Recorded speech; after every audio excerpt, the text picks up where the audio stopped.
nakatutok tayo ngayon dito sa PGT Exclusives. Kasama ninyo ngayon, Lorraine Galvez.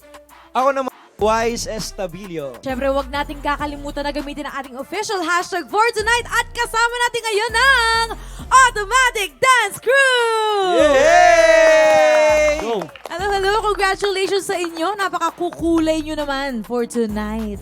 Kamusta ang pakiramdam? Siyempre, nakasayaw na tayo sa PGT stage. Masaya po, masaya. First time po kasi namin makasali po dito sa biggest stage ng Pilipinas Got Talent. So, yun po. Masaya po kami.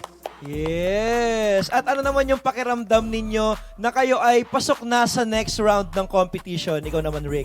Same lang po, masaya and mas gagalingin pa po namin sa susunod na round. Parang kinakabahan pa sila, no? Kaba pa ba? Parang wala Yan. naman na. Wala na Ayun. raw. Ano ba yung tumatakbo sa isip nyo kanina habang nagpo-perform? Yun lang po, yung tumatakbo po sa isip namin is mabigay lang po namin ng maayos yung performance po namin at maging safe po ang bawat isa. Oo. Kasi may mga tumbling na ginawa. Yes, no? boss. Oo. Po, everyday naman po namin siya pinapractice pag sa mismong rehearsal na po namin. Then sa mga sumusunod po na competition. Ano ba yung mga challenges every time na ginagawa or binubuo nyo yung mga stunts ninyo? Ang challenges po kasi namin, every nagtitraining po kami, ang pinaka-challenge namin po is, yung binabagsakan po kasi namin is foam lang na mantis. So Okay. nasa kalsada lang po kami, yung nagiging training ground namin. Ginagawa po namin, pinagpapatong-patong po namin yung kama para at least pag landing po namin, safe yung bawat isa sa amin. Yun, pero kapag ka sa mga stage na ng competition, siyempre wala na yung ano yun, wala Oo. nang foam. So paano yung ginagawa nyo nun? Bali is, ando naman po yung lakas ng loob namin. So, and kung paano po namin siya tinitrain ng maayos. So, pagdating po namin sa competition, binubuhos po namin siya ng buo yung loob namin para at least safe po sa gagawin namin. Oo, mahalaga. Safety pa rin talaga, Yes, no? boss. Kaya buti naman ay safe kayong lahat kanina. At Yes, ito na po. nga, nagulat kaming lahat dahil biglang lumabas si Bebe Boy. Asan siya? Yes! Ayan, hello! Di JJ. ba? Siya ang youngest sa inyong grupo. Kamusta ka naman, Bebe? Ano pangalan mo? AJ po.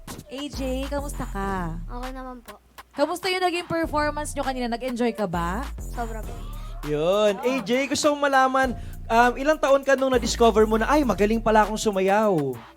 4 years old po. 4 years old na-discover mo na. So, ibig sabihin, 4 years old, nag-start ka nang mag-practice. Pero kailan ka sumali sa mga dance contest naman? Ilang taon ka nun?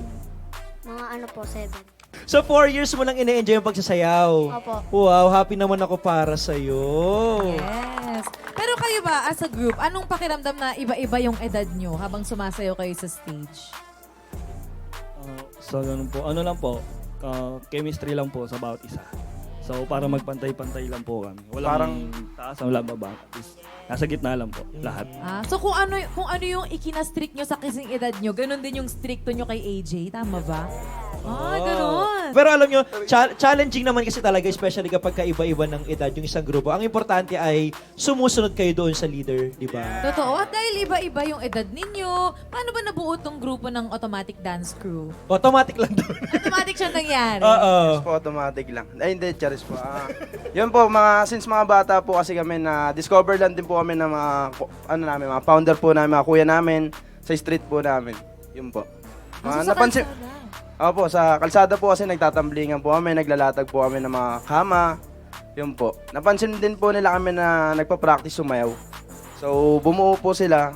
Yun, hanggang sa nandito na po kami ngayon. Ayan. Wow. Tamblingan, naglalatag ng kama, tapos doon na natutulog. Parang ganun, di ba? Oo.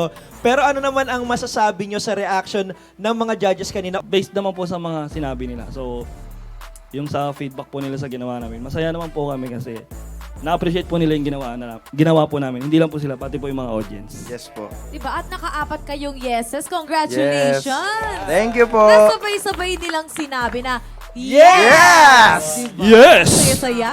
Kaya naman, Yes. para kanino nyo dinededicate ang performance nyo? Dinededicate po namin unang-una po kay Papa God, sa family rin po namin, sa mga sumusuporta po sa amin, lalo sa mga senior po namin na nandito.